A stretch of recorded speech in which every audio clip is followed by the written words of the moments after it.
Good evening and a very warm welcome to Thai PBS English News Service. I'm Subhajang Sawan. The cabinet meeting today approved a 24.8 billion baht budget for a total of 246 flood prevention projects nationwide and granted a 2 billion baht budget to compensate people who died or were injured during political protests between 2005 and mid-2010.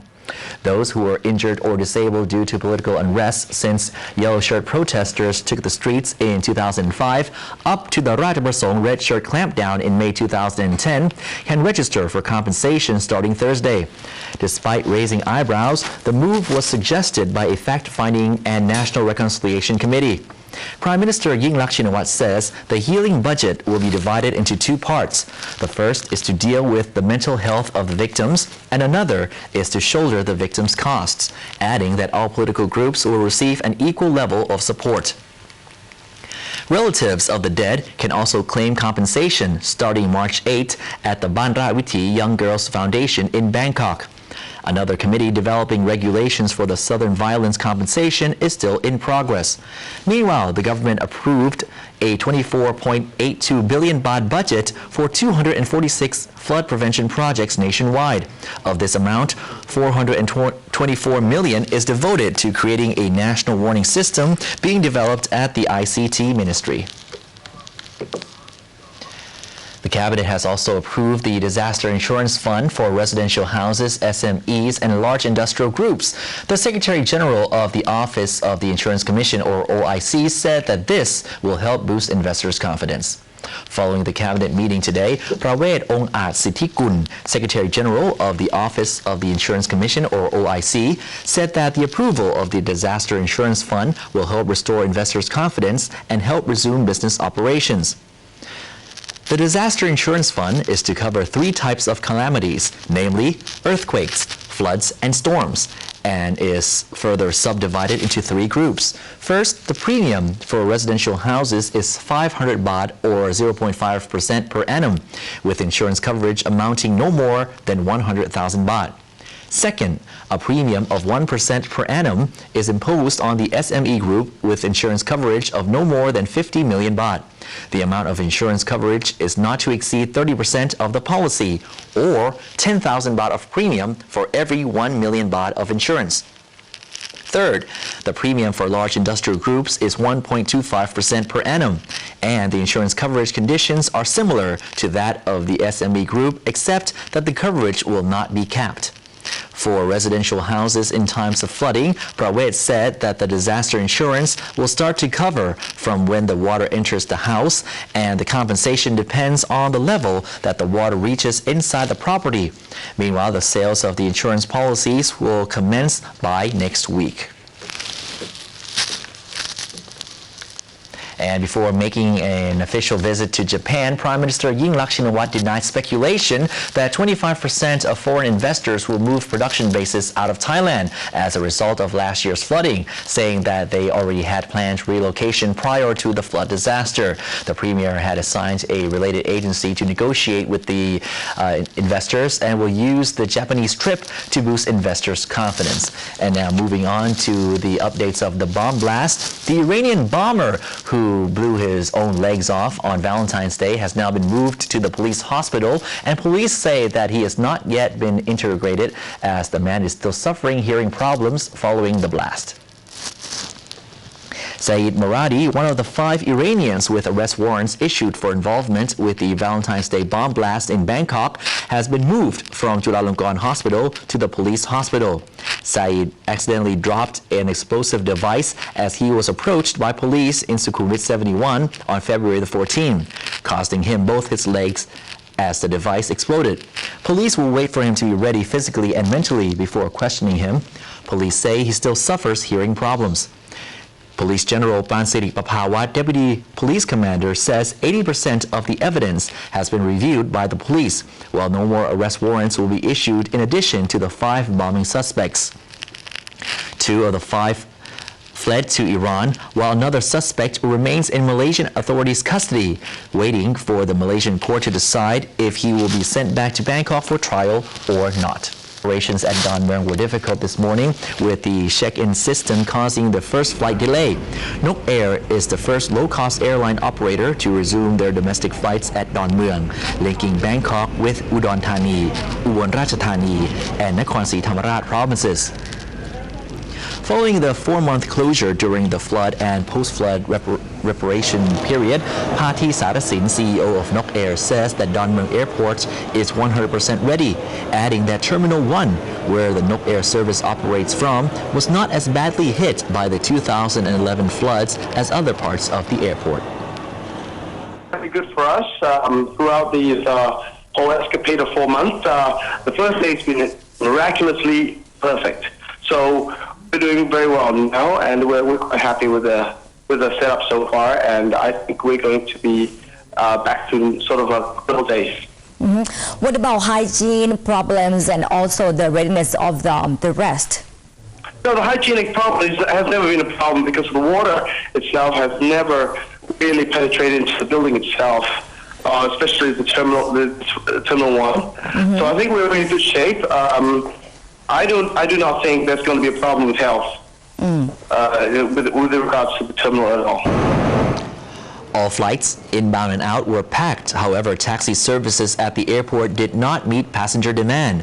But taxi drivers suggested that once the news of the reopening of Don Muang spreads, there will be an oversupply of taxis. The Airports of Thailand Company Limited confirmed Don Muang is well prepared for full flight services and sanitation meets international standards.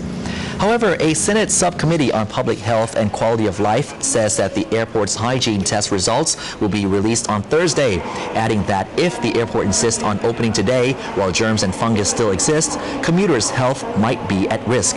The Upper House's subcommittees on environment and air transportation will also recheck the sanitation of the airport next week. Still on mass transportation, the elevated SkyTrain on the east side of Bangkok connecting Sukhumvit 107 to Samutprakarn province is now underway, scheduled to be completed by 2017. Meanwhile, engineers are warning the state railway to be cautious when clearing the collapsed section of the Hopewell project as a gas pipeline is laid nearby. The Engineering Institute of Thailand is warning the State Railway Authority to exercise caution when clearing the debris from the collapsed Hopewell projects, as the PTT pipeline is buried around 5 meters away, based on the fact that the soil near this area is soft.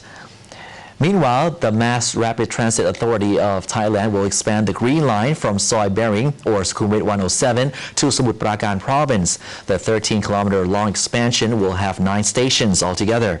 The project is expected to be completed within 5 years and should add another 20% of number of users to the BTS. The British energy firm, which won a concession to drill for oil in Bangkok, insists its operation meets international environmental standards. However, locals remain opposed to the project. Surapong Asani Wuthikon is one of the people living in the community near Puttamonthon 2, saying that he hopes the government will postpone Mitra's energy oil exploration until the source of the Environmental Impact Assessment, or EIA, is determined. He further stressed that the activities should also wait for the Administrative Court's investigations. Chanin Rungsang, a member of Parliament's Economic Development Committee, will verify the EIA documents from the Energy Policy and Planning Office. The MP will also be polling the community's opinions on the issue and potential ramifications of which may arise after the exploration begins. Meanwhile, another Democrat MP who visited the 7 Rai or 7.3 hectare exploration site directed that the Department of Mineral Fuels to ensure that the activities will not affect the community or the environment. Meanwhile, John Bushnell, project manager of Mitra, confirmed that the company has taken measures on environmental protection, which includes standard sound level tests, pollution-free machinery, and wastewater management.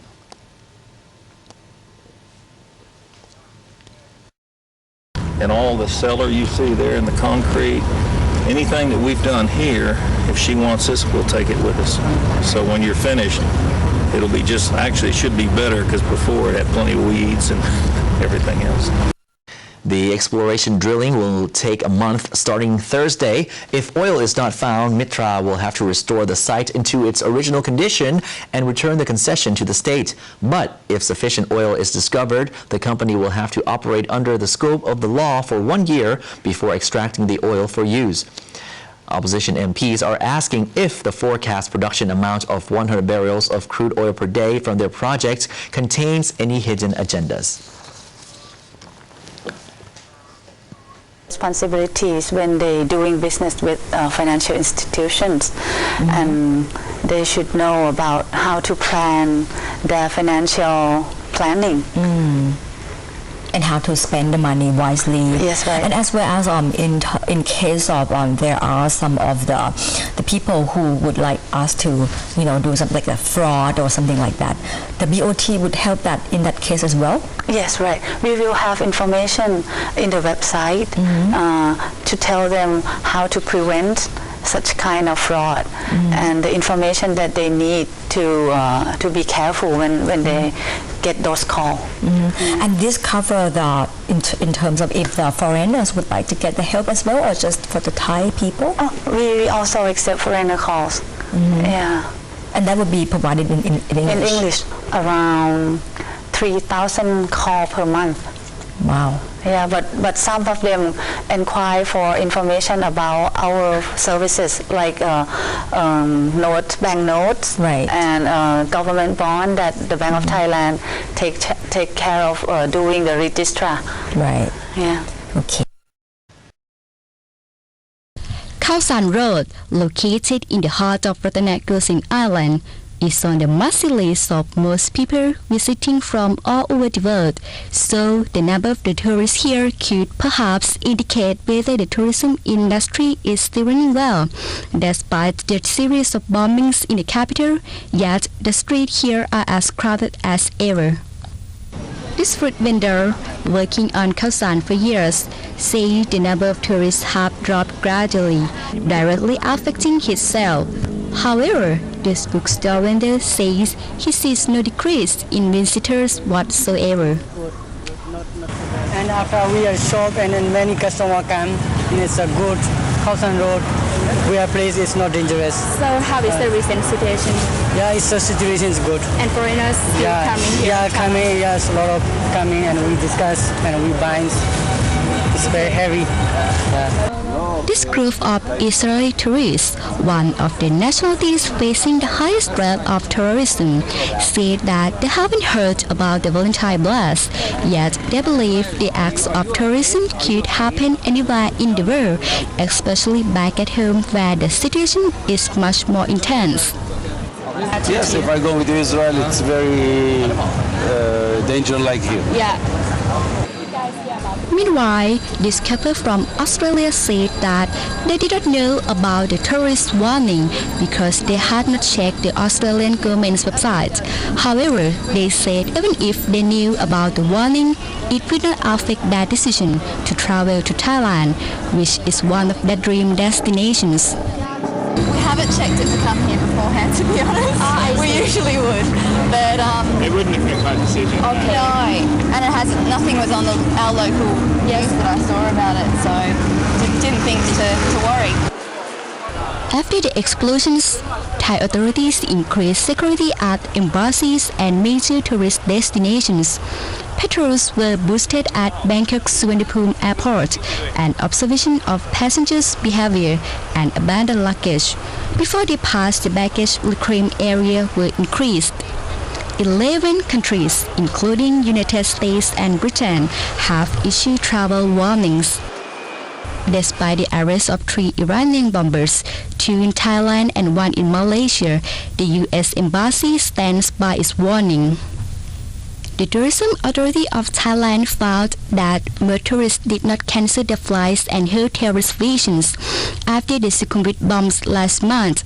Yet the Thai Travel Agents Association, or TTAA, estimated that the number of tourists will still grow 7 to 8% to reach 20 million visitors this year, and believe that the bombs have affected the tourism business only in the short term. The TTAA claims political instability is more of a threat to tourism than possible terrorist threats. This is Kran Konrak Tham, Thai PBS.